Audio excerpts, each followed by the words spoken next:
রাধে রাধে। সকলকে জানাই শ্রীকথা প্রবাহধারা ইউটিউব চ্যানেলে স্বাগতম। আজকের আলোচ্য বিষয় সম্পূর্ণ শরণাগতি কাকে বলে। সাংসারিক মানুষের জীবনে যখন বিভিন্ন প্রকারের বিপত্তি আসে, তখন বিচলিত হয়ে মন সর্বপ্রথম কার কথা স্মরণ করে? ভালোভাবে বুঝতে হবে এটি, যদি এই মন সর্বপ্রথম কোনো সাংসারিক ব্যক্তি বা ব্যক্তিত্বের শরণাপন্ন হয় তার দুঃখ বা সেই সমস্যা নিবৃত্তির জন্য, তবে জানতে হবে এটি ভগবানের প্রতি সম্পূর্ণ শরণাগতি নয়। কারণ কি বলছেন?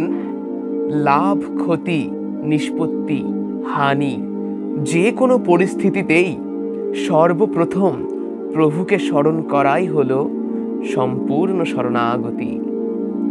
সহজে বুঝতে হবে, যদি কিছু প্রাপ্তি বা লাভ হয়ে যায়, তবে জানবে যে প্রভু আমাকে কৃপা করেছেন বলেই ধন প্রাপ্তি বা লাভ হয়েছে। আবার যদি এমন হয় কোনো বিপত্তি আসলো জীবনে, বা কোনো বিপদ বা কোনো ঝামেলা উৎপত্তি হলো, তবে প্রভুর প্রতি অবিচল আস্থা হারালে চলবে না।